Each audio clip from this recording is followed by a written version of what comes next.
Welcome to the Renton Rathbun Show. And you are in for a real treat today because we are going to be dealing with something that I think will be a tool for you. You're going to bookmark this episode and you're going to rewatch this over and over because this is going to be so valuable to you. If you are a parent, grandparent, like I will be in a few more months, or you are a mentor, or you just really care about how we can help the next generation, this show is for you. This show is about showing you worldviews that have been raised up against the knowledge of God and how you are to respond with God's word to those worldviews. If we are not intentional, if we don't start thinking along the lines of warfare, we are going to lose this generation. We're going to lose ourselves. And so we have to engage, and that's part of what this program is about, and especially this episode.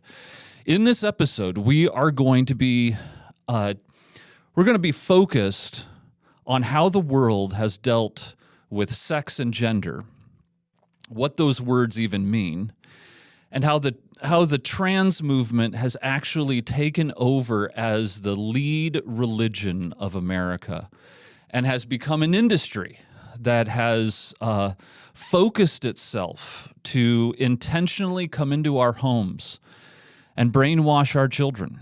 And so you might even think, well, we don't allow that in our homes. And if you have Netflix, if you have Disney, if you have anything that's of the world, they will find ways to get in. And so please pay close attention to this episode. This is going to be so valuable because today, who we have here is going to be such a great help to us. Dr. Marc Cheta is with us. And by doctor, I can say this as someone with a PhD. He is one of the useful doctors. PhDs aren't so useful, but he actually is an MD. And as a medical doctor, he's going to help us figure out how this movement has come in and how we are to engage it so that we might be able to be a help to the next generation. Marc, would you introduce yourself a little bit? Tell us a little bit about yourself and and how you came to be a doctor, all that sort of stuff, very briefly. Well, I am privileged to be here with Renton, an old friend, in the battle, in the war. But I came to Bob Jones University in 2011. I was an ER doctor. Before that, I was in the ER minding my own business in 2010, and my daughter called me, and she was a pre-med major here at the time, and she said, "Hey, Dad, Bob Jones is looking for an A&P professor, anatomy and physiology professor." And I said, "Well, that's great, sweetheart. I'll put it on my radar, and I'll pray about it for you guys."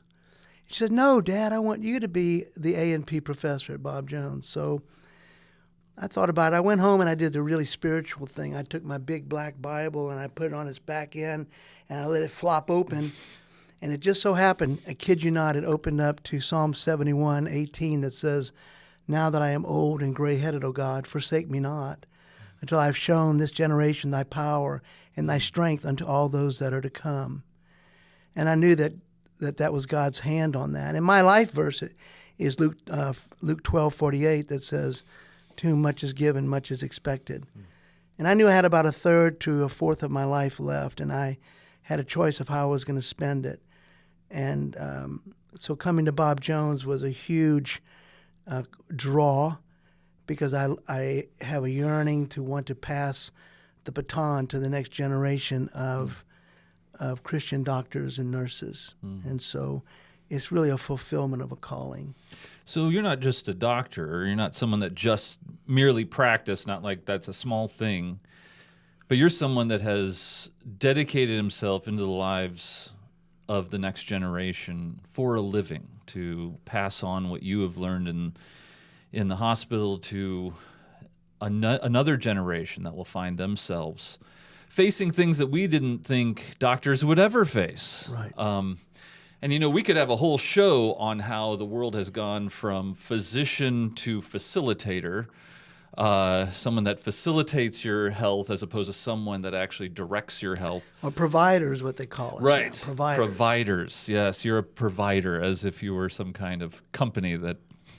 Exactly. Anyway, I mean, we could go into all that. I mean, the things that these kids are going to be facing as doctors when they graduate. I mean, I think COVID taught us a lot. But now there's even the next hurdle, right? The hurdle that's even bigger than anything we've seen before, which is we have come into a time in our history where gender and sex have become the key words that could even decide your fate, whether you will be hired or whether you'll be fired at some of these places. And so as we get into this, could you give us a little history of how the transgender movement got to be what it is today from, just a few years ago?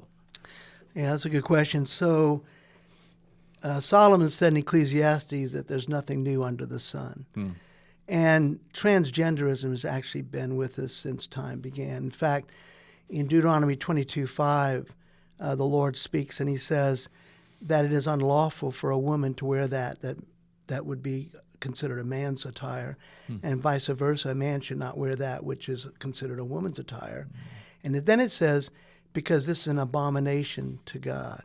The word abomination in the Hebrew is tova, which means a morally impure act, which is repugnant and reprehensible to Almighty God. In fact, in the Old Testament, he uses that word abomination when referring to human sacrifice and homosexuality.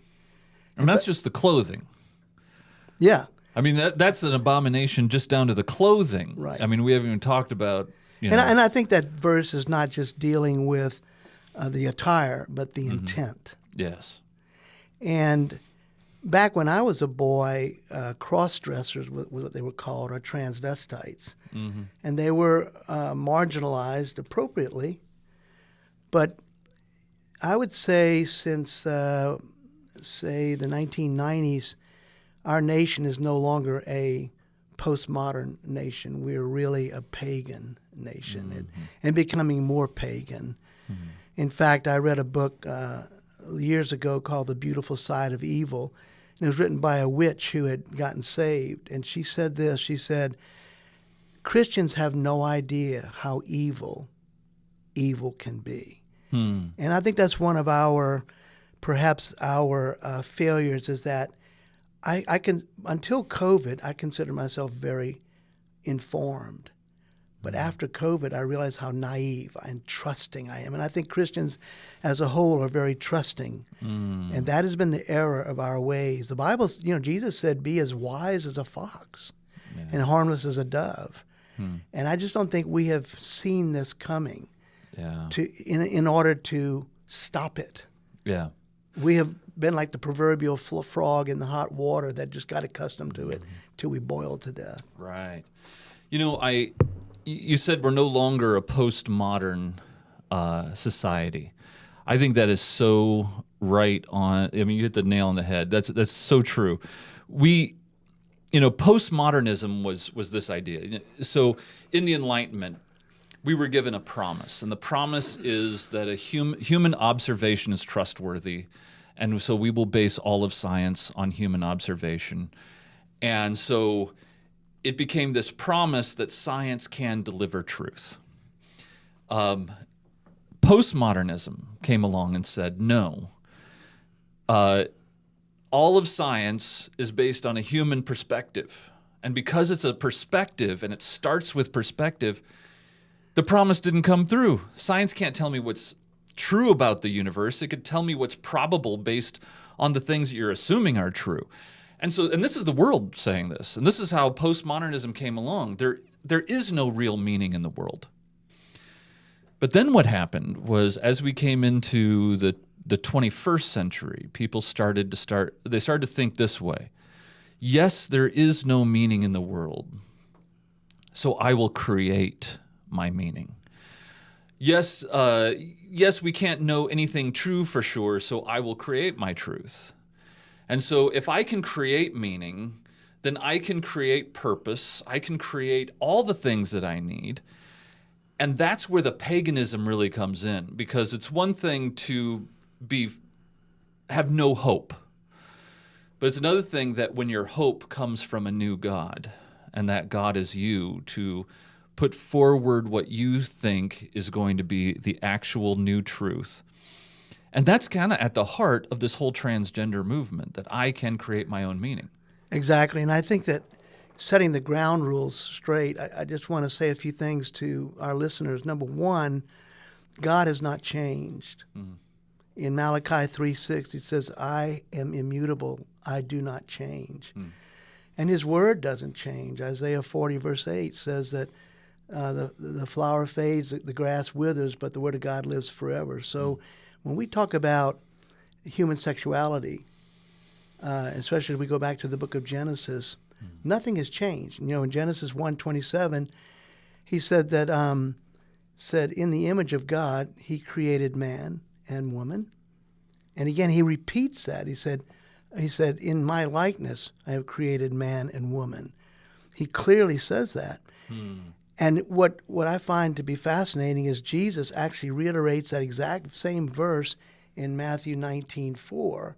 And because I've had people tell me, well, that's Old Testament. You know, that was for a different time, a different culture. That was for the Jews.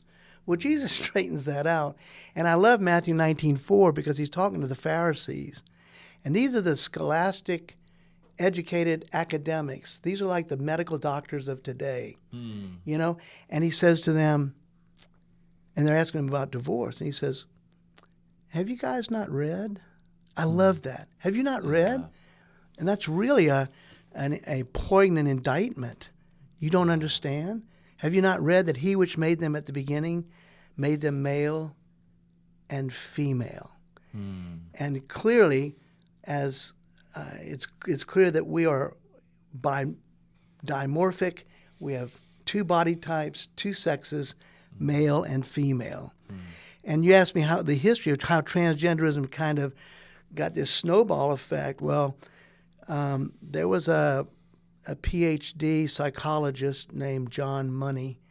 I thought that was interesting. His last name was Money because that's what it's come down to. But he was a sexologist. Oh, they have those. And there were a set of twins that had boy twins, and one of them had a mutilating procedure done during circumcision. And so he was approached by the family because there was no male genitalia on this little boy, and so they chose to make an experiment out of him. And they would raise him as a little girl, and they would go ahead and finish removing his male genitalia, and they actually created a small vaginal opening, and raised him as a girl. And this sexologist John Money started a psychological program that believed that nurture trumps nature. That nurture trumps nature, and that if he could be raised a little girl, this would be proof in the pudding that there's a fluidity to gender. And it was at that point that they separated the word sex or biological sex from the word gender. Sex was what you were born physically with, but gender is whatever you wanted to be. And what year was that? This was around between 1950 and 1960. Wow. Yeah, this was way back. And I've heard it described this way, that if you're a little boy who is struggling with the desire to be a girl, that you really have a boy's body and a girl's brain. Well, science does not support that. There are over 6,500 genes that control different male characteristics or different female. 6,500 genes. And every one of your cells, like as a male, every one of my 100 trillion cells, whether it's in my biceps or in my brain, has two sex chromosomes, an X and a Y. Now, you have 23 pairs of chromosomes. 22 of those control other things, but sex is controlled by two chromosomes, the X and the Y in the male, and an X and a female. And what's really cool, if you read about in Genesis chapter 2, where God takes one of Adam's ribs and makes Eve, I estimate that in one rib there's about I would say, 1 trillion cells. And so when God took that rib out of Eve with 1 trillion cells, out of Adam, he literally did what's called a CRISPR gene transfer. He actually took all those Y chromosomes out of Adam's rib and inserted a brand new X chromosome to make an XX female. And every cell that developed as a result of that in Eve was XX, from her body, her morphic body, to her brain. Now let me explain something to our listeners. What you look like on the outside is called your phenotype. Okay. Phenotype is what I look like on the outside. Yeah. Okay. And what is in your genetic code is called your genotype. That makes sense. Now, 4,998 births out of 5,000, the phenotype matches the genotype, and the genotype matches the phenotype. Okay. And that is normal. That is the way it's supposed to be. Now, 1 in every 2,500 births or 2 in 5,000 births, a baby could be born with a genetic abnormality that causes them to have ambiguous genitalia. That's what the world calls intersex. I don't like that term. The proper term is disorders of sexual development, DSD, disorders of sexual development. The word intersex is interesting because there's a case right now before the Supreme Court. It's the United States versus Frizzetti, I think it's called. I wrote it down somewhere. But anyway, the state of Tennessee has their Congress, or their House and Senate, voted, and their governor signed the bill not to allow any transgender medications to be given to children. Well, a family sued. 26 other states have signed on to this lawsuit. This is why this is important, the word intersex. The ACLU is defending the plaintiffs, or is arguing for the plaintiffs, and they are arguing based on the 14th Amendment and under the Equal Opportunity Clause.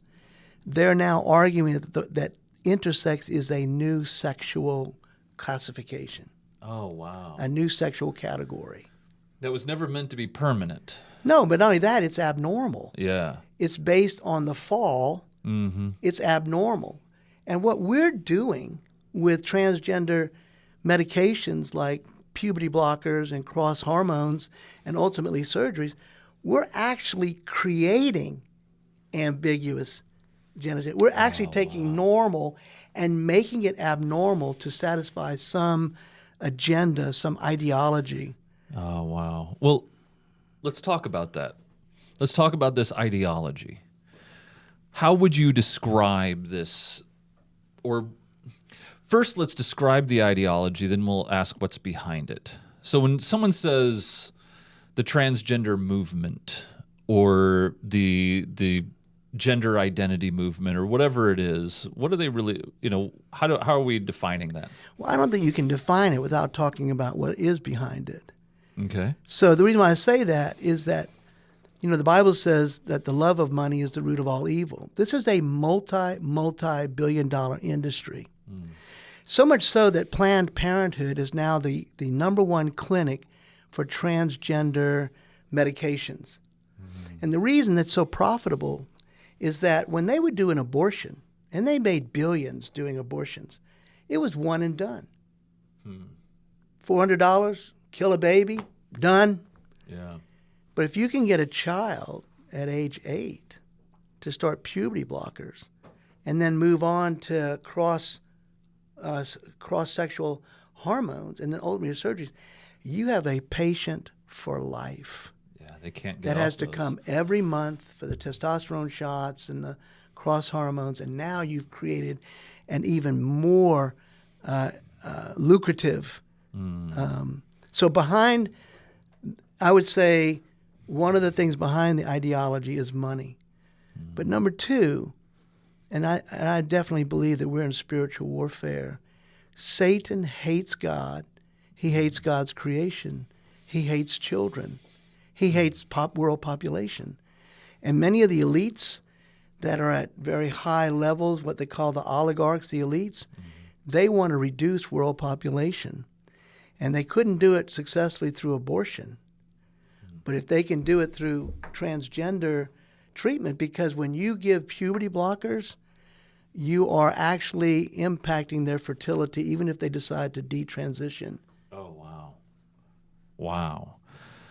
So we see one part of it is money. One part of it is the spiritual warfare that we are in, where Satan has done a lot of work to develop this ideology in the world and get it the right people in the right position to get it into the right kind of power. And so we see that kind of ideology coming at us. And I'll tell you this, there is, if you think this is just something you hear about once in a while, Disney has worked very hard in trying to get as much of that ideology into their cartoons.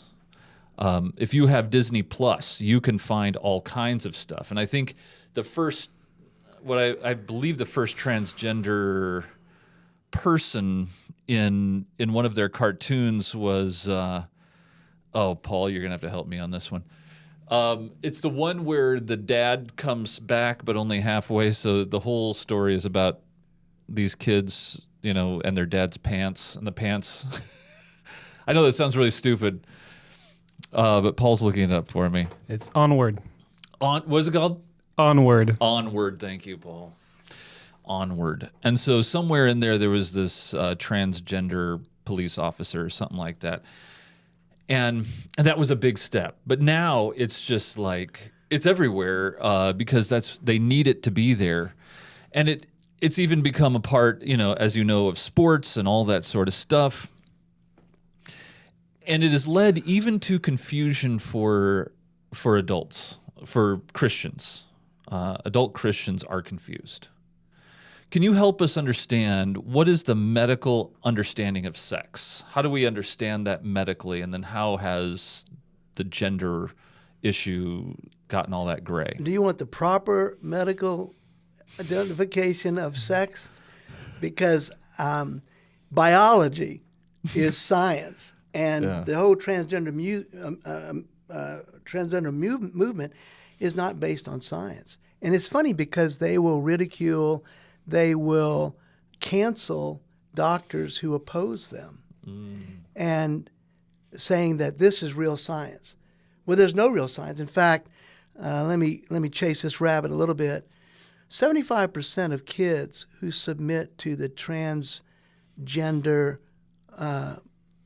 process, first there's socialization, you do the socializing from the internet, then there's the medicationizing, and then there's a surgerizing. Oh, wow. And so there's this process, but there's no science to it. In fact, let me just say this. Doctors can tell a patient, I think you're suffering with gender dysphoria. And that's accurate. I mean, you can tell that. But to tell a patient, I think you're transgender, is ridiculous. That's a personal opinion that has no basis in science. Yeah. And yet, if you go to a clinic, and your listeners need to know this, they'll tell the parents that your child has a 50% chance of completing suicide if we don't go through with this transgender change. I've heard that. I've heard this phrase, and I don't know if they've spread it around to each other or not, but if someone has a son who wants to be a girl, they say, well, do you want a living girl or a dead son? Right. They really want to scare you with that idea. But what they don't tell you, and this is what is disingenuous about the whole process, 75% of kids who end up being trans had psychiatric issues before they ever considered being trans. And many of them come from broken homes, or abuse, either sexual or physical or verbal abuse, bullying, or autism.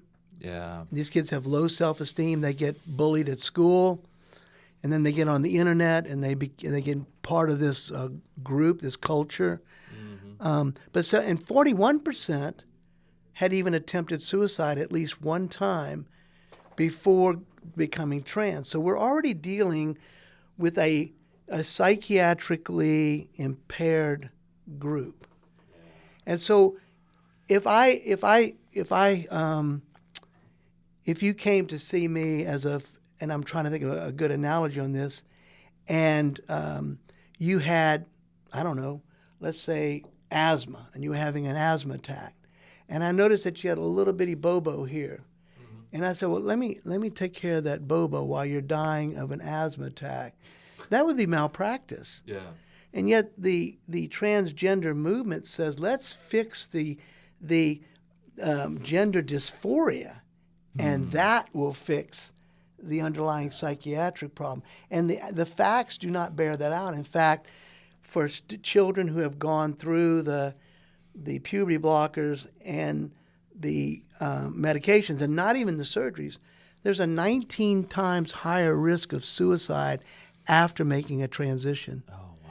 Now, if anything in medicine had a 19 times higher rate of death than before that procedure, it would never have made it out of an IRB. What is that, a institutional review board?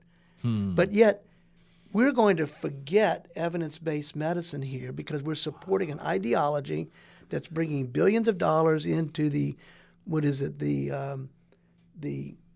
medical, what do they call used to be the military industrial machine. Now it's the medical industrial complex. We saw that with COVID, by the way. Yeah. So I'm just saying that we're not addressing this in an evidence-based fashion. We're purely addressing this on a affirming an agenda that is at best harmful, but at worst it's lethal. You know what's interesting is that, you know, when you bring this out, how much money pharma gets out of this, and how many repeating customers you get in the medical world. What you see is, you know, how does so few people get such a loud voice, right?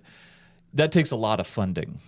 And who's going to fund that other than the people that are going to profit most from that? And so you have this movement isn't a grassroots movement. This isn't something that, you know, people started to talk and it grew. This is how do we empower people to push this idea that if you don't agree with these ideas, that someone can decide they don't like how they were made, so they're going to be something else. And if you don't support that, you're a bigot, you're small-minded, you're stupid. I mean, everything they can get across. And that money is flowing to anything that will support that has some kind of voice out there. Now, when we think, okay, so there is something that does confuse even as conservative Christians. You have people, okay, so I don't know a lot about medicine. So I have heard that there are people that are born with, you know, the male genes, but they present female, or they're born with female genes, but they present male in their genitalia.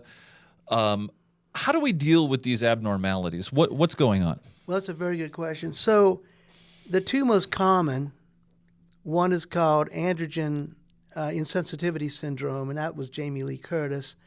Jamie Lee Curtis, for those of you that are younger than me, she's still an actress. She was in the horror movies with Halloween and that kind of thing. So, but she actually has never come out and said this. This has been surmised. Okay. But AIS, androgen insensitivity syndrome, is a syndrome where genetically the XY genotype does not develop a receptor for the testosterone. So androgen is testosterone. Yeah. The body becomes insensitive to it because it doesn't have a receptor to respond to it to activate the 6,500 genes that are going to make you have a deeper voice, wider shoulders, smaller pelvis, that kind of thing. Mm-hmm. So actually the female hormone, the female chromosome, the X chromosome, becomes dominant because there's no opposition. And so they Okay. develop a phenotype that is fully female. Now, there are 6 different varieties of AIS, but the extreme variety is full female phenotype, even though your genotype is XY.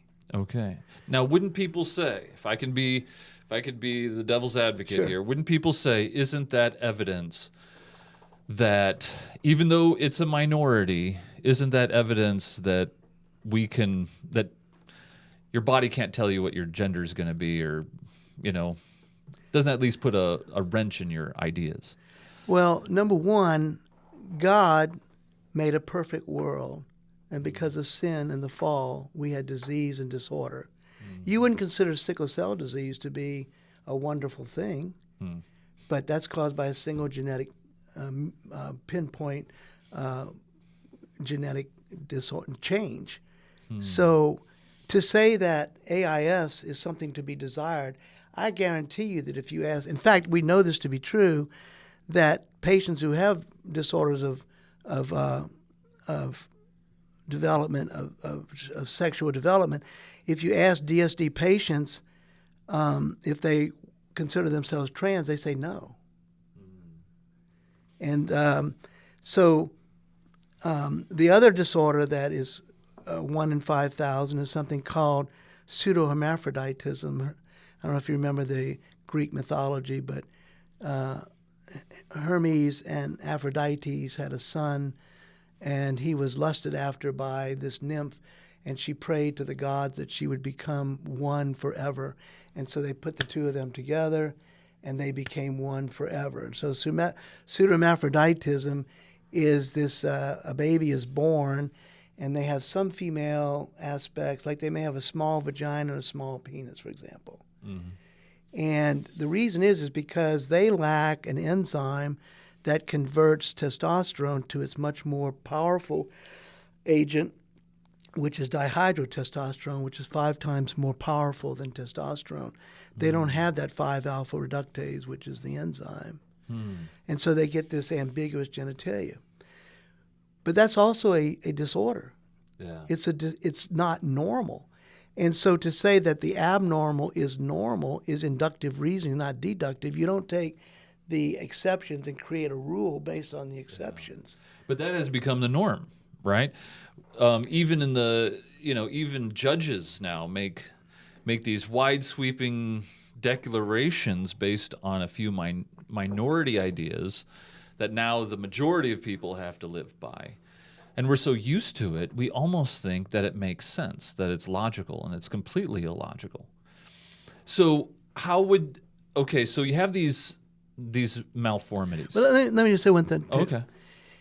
You got to remember that in the trans movement, if you did nothing with these children, even those who were psychiatrically impaired, over 90% would choose their genetic DNA genotype when they reach into their 20s. If you leave them alone, 90% would choose their natural genetic phenotype. So it requires grooming to get them away It does, from exactly. And I think that, and let me give you some examples of how kids are affected by grooming. I was listening to a podcast. A doctor was talking about the reason he got involved in is one of his patients was a pediatrician. Patient came to him and said, they're reading a book to 5-year-olds on how they could be trans. And she said, my little girl, 5 years old, got out of the bathtub, and because she had long hair normally, but because it was plastered against her head because it was wet, she looked in the mirror and she said, look, Mommy, I'm becoming a boy. Now, where would she get that idea from? Yeah. And then another podcast was saying that his 3-year-old girl came up to him and said, 2 years, she was almost 3. She said, on my birthday, when I become 3, I'm going to become a boy. Oh, wow. And he was smart enough to say, and parents, you should do this when you have a child that may be expressing issues like that. Say, well, why do you think that? And she says, well, all of our friends have little children who are girls, and the older children are boys. So at some point, they must go from girls to boys. But you could have used that moment to groom them. Right. And Yeah. and one of the things I got out of a podcast that I listened to was don't freak out, because most children, if not all, have a moment where they may say, well, I enjoy playing with dolls. And the reason for this is that we have our ideas, our stereotype of what the male should look like, Mr. Captain America. Yeah. And then we have our ideas, a stereotype, what we think the perfect woman is, like my wife. All right. But if a kid falls somewhere in the spectrum, like you might have a boy that enjoys playing with dolls, or you might have a little girl that enjoys playing with cars. And the parents are, because of all of the grooming, like you say, they're thinking, oh my goodness, I must be dealing with a child, because they're uninformed totally. Yeah. So number one, don't freak out. And number two, some of that behavior is totally normal. And just needs to be, you affirm them and you talk to them, be intentional and relational, as you said earlier. Yeah. But to rush them to a transgender clinic at the age of 3 because they said, I think I'm going to become a boy at age 3, would ruin their lives forever. Oh, yeah, it does. Well, let me ask you this. How do you, a lot of us are, a lot of people listening to this probably have, pretty normal households. They got kids that say weird things and they know to, steer them away. But then the kids play with the neighborhood kids. Or they might go to a public school, or, and if I can put it this way, they might go to a Christian school and still have kids talking about this and trying to put an impression upon your kids, because, Christian schools aren't immune to this. And so how do you prepare? It's not that you have a kid that, wants to be a boy or girl and something else, but how do you kind of prepare your kids for a world that they're going to face with, the kind of talk they're going to hear, when you feel like, I don't even want to talk to them about that yet. I want them to enjoy being a boy. I want them to enjoy being a girl, and then to introduce this other thing just in case, the neighborhood kids who aren't Christians who want to talk about this.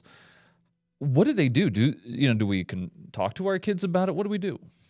Well, that's a great question. So, first of all, we can no longer assume that the church and our close community of friends and family and grandparents is going to be sufficient. That day has flown by. When's the last time in church you heard a message on transgenderism? That's a good question. So I think that parents today need to be very proactive, very involved, very intentional, very relational. In the past, I remember when I was growing up, we could take our bikes and we could go off all day Saturday and ride around. You can't do that anymore. It's not safe. And just as it's not physically safe, it's not mentally, emotionally, or spiritually safe for you just to assume that because you have an intact mom, dad, house, and you go to church, that everything's going to turn out well. Yeah. It is not. So, and I hate to say this, but I just don't think a Christian today can send their kids to public school. I'm sorry. Until things change. Yeah. The little girl in California where they have that, not only do they have books that they have to read, I don't know if you know this, but here in Greenville, South Carolina, the ACLU is suing the school board. Did you know that? No, I didn't know that. Yeah, so our schools have taken the pro-trans books out of the children's section of the public library, or maybe it's the school libraries, I don't remember, and they have put them in the adult section. Well, the ACLU is suing Greenville. Because the kids can't be exposed to pornography of the transgender movement. And there are things I could not read right now online to you that are in those books. Yeah, this isn't, and people that haven't seen these books, this isn't like, Johnny puts on lipstick. This isn't something even small like that. They are showing pornography in these books and even describing pornographic situations. And so besides being intentional and relational, you brought up the second point, and that's technology. We have got to get some controls on the technology that our kids are exposed to, because every time they get on the computer, they're one click away from pornography. And I'm not just talking about the pornography that Hugh Hefner was touting in 1950. Yeah. I'm talking about homosexual pornography and every vile form of pornography that you can imagine. That you don't even have to look for very hard. No, you're a click away. Yeah. And then the third thing, and I don't want to underemphasize this, is the spiritual idea that Satan, like a roaring lion, is walking about just looking for some weak Christian that he can devour, or their children. Yeah.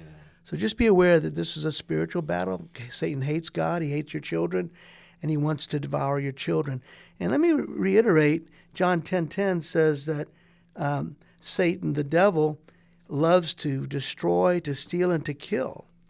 To destroy, to steal, and to kill. And he's a liar. He's the father of lies. And like Renton was mentioning Disney, I have an aversion to anything Disney. I have some beautiful Disney ties. I just won't wear them because I'm not going to advertise for a woke, proudly woke organization like Disney. It's part of the ruination of our country. I would also advise parents to not worship entertainment the way we do. The word entertainment, the word amusement, comes from the Greek word amuse, means without the use of the mind. Yeah. So we're like mindlessly watching. Years ago, there was a movie, I never saw it, I just saw the ads for it, a movie called Poltergeist. And I think Stephen King was the one that made it. Well, the idea was that they were watching TV and demons out of the TV came in and possessed the children. Yeah. And it's almost like the images that they're seeing are just possessing their minds. Even if it's not demons, at least the thoughts. Yes.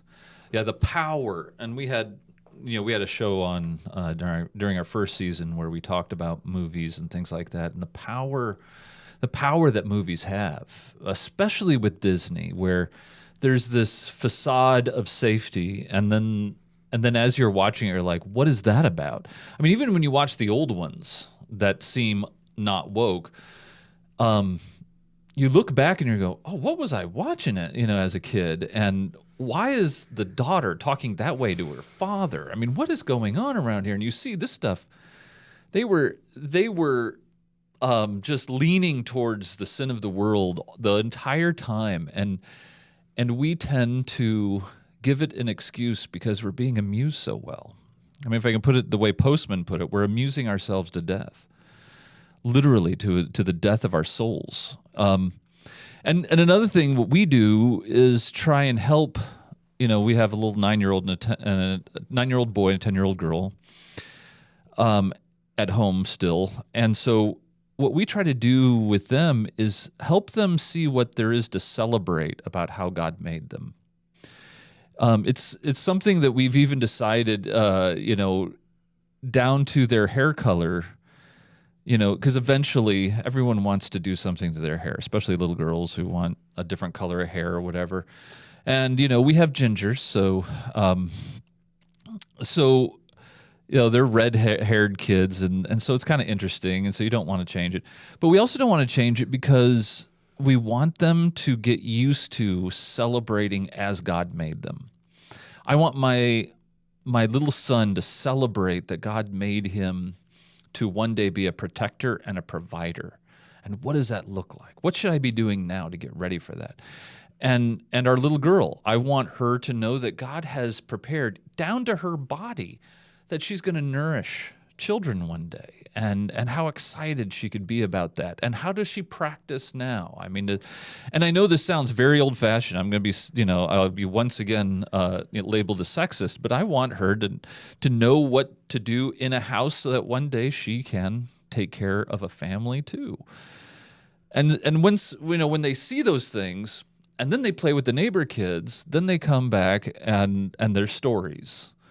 And don't get me started. So we have a neighbor who has tattoos, and so they're like, oh, they have tattoos. Are they going to hell because they have tattoos? I'm like, no, but I don't want you to have tattoos because I want you. God gave you nice skin. You don't have to put anything on it. So anyway, but they start noticing those things, not because you're saying, oh, tattoos are evil, but you're showing them the good things so much that when they see something that seems to be a dissatisfaction with the things you've been celebrating, that it lodges in their mind and it makes them think. But it's also important that you're not dismissive when they come up to you with a question. You take the time to debrief them, because they're actually like a sponge going, Daddy, and you're to them in the place of God. That's right.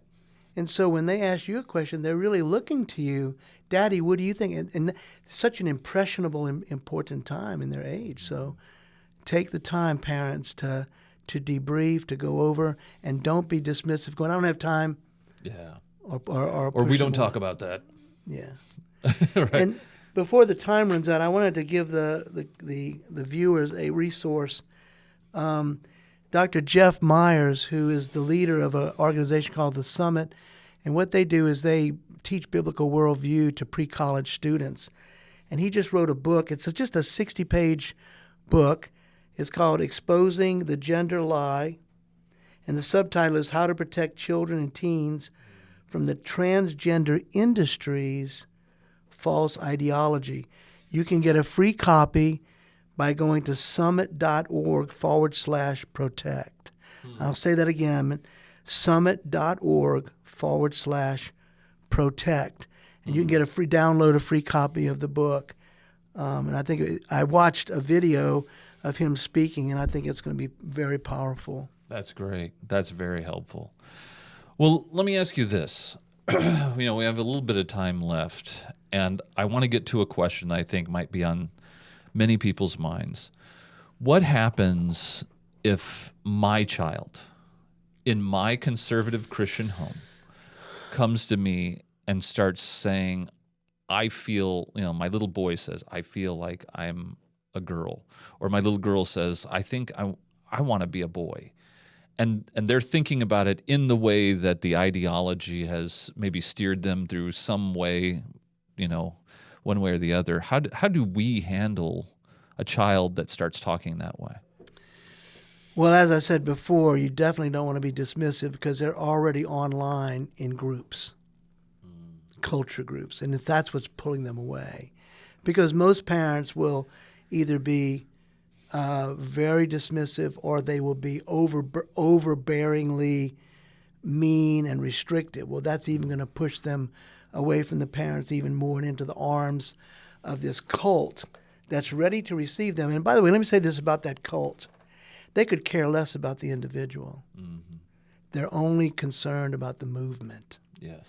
And if you want proof of that, you get a patient who's been going to a clinic month after month after month after month, spending thousands of dollars a year to transition, and now they want to detransition. They will kick them out of the clinic and have nothing to do with them. They won't help them to detransition. They could care less, because you're now not only hurting their pocketbook, but you're hurting the movement. Because every patient who detransitions becomes a naysayer to what they've got going. So do not push them into the arms. I don't really have a lot of experience with this. I would recommend looking at some of the websites online, because there's detransition websites, and this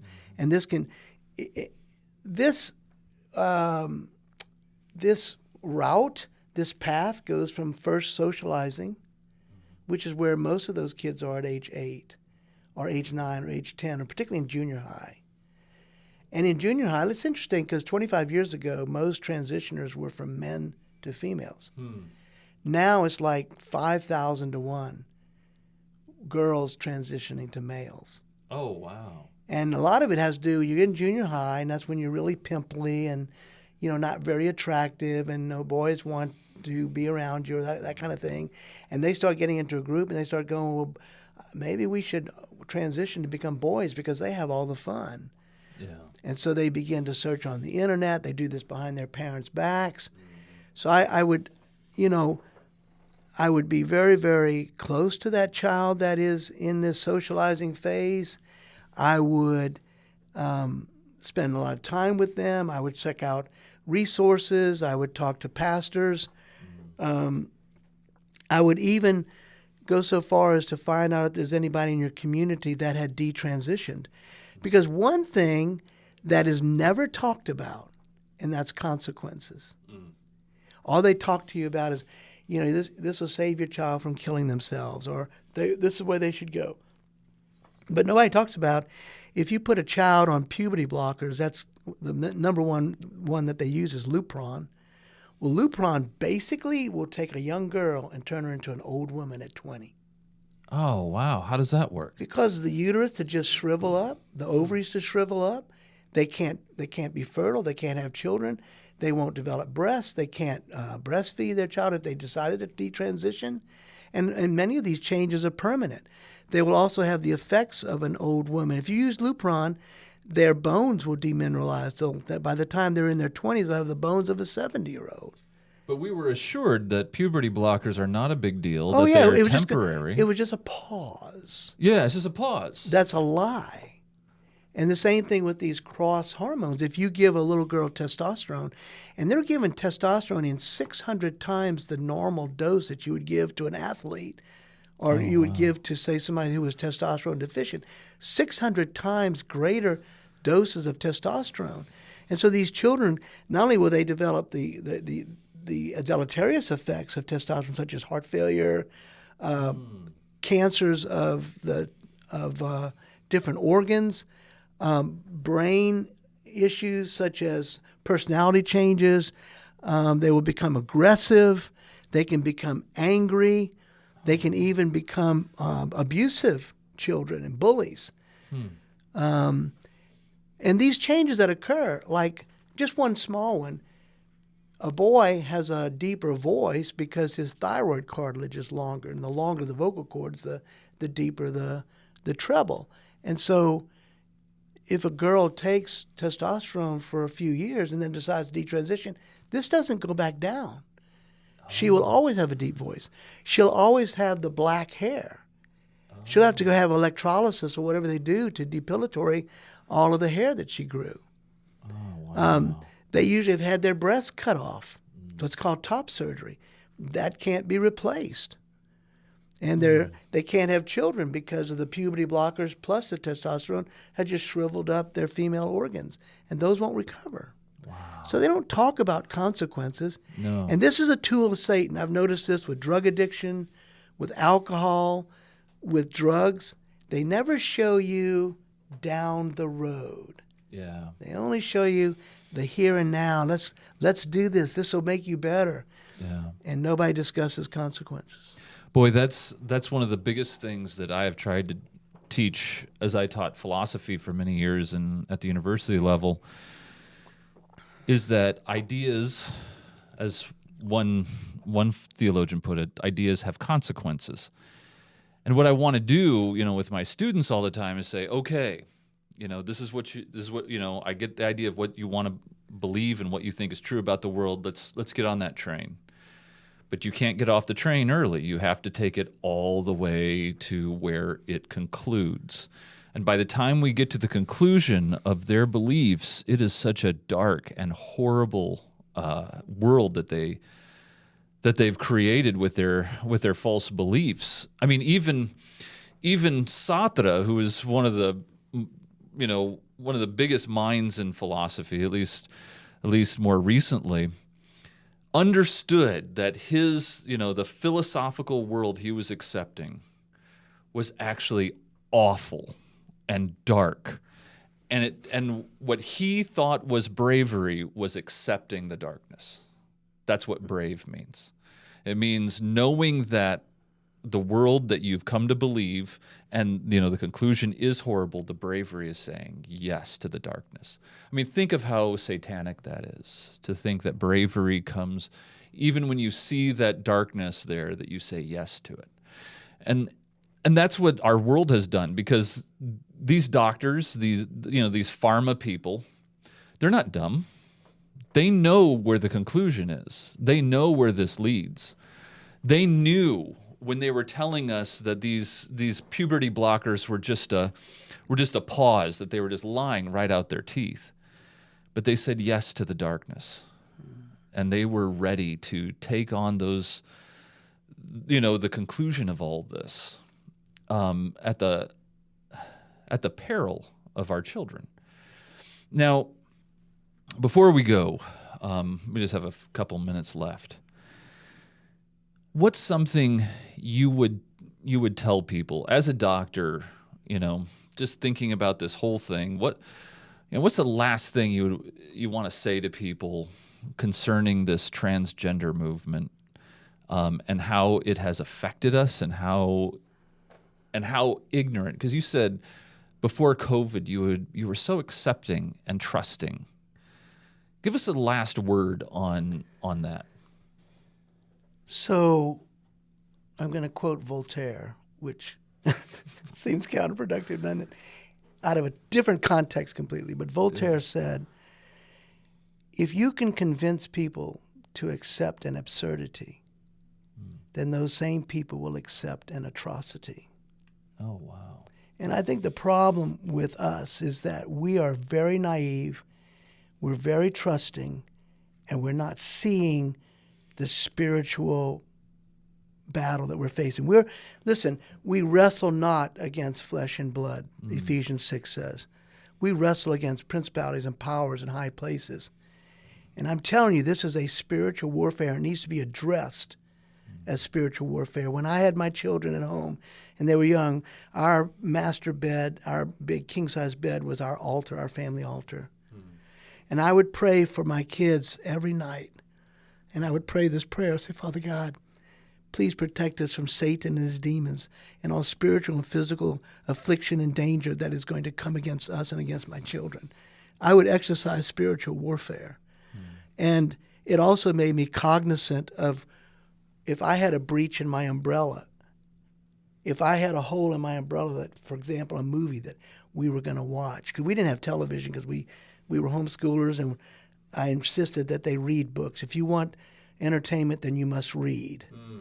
And so we didn't have TV, but every Friday night we would watch a movie. And the kids would set up the house like a movie theater, and we'd make popcorn. Had to pay $0.25 for popcorn and $0.25 for a Coke. But, I became aware that I am the ultimate protector of my family, not just from harm and danger that's physical, but spiritual danger too. And I'm also a conduit. He says the sins of the fathers are visited upon the children to the third and fourth generation. I realize that if I allow, for example, lust in my mind, then I would become the conduit for my children. In fact, that was one of the things that buffered me into trying to live holy, was I didn't want the things that I thought or did to affect my children. And I know that this is not a strong point, but if my boys ever got off into adultery or sexual sin, I would at least know that it was not because of me. Yeah. And I never wanted to have that guilt.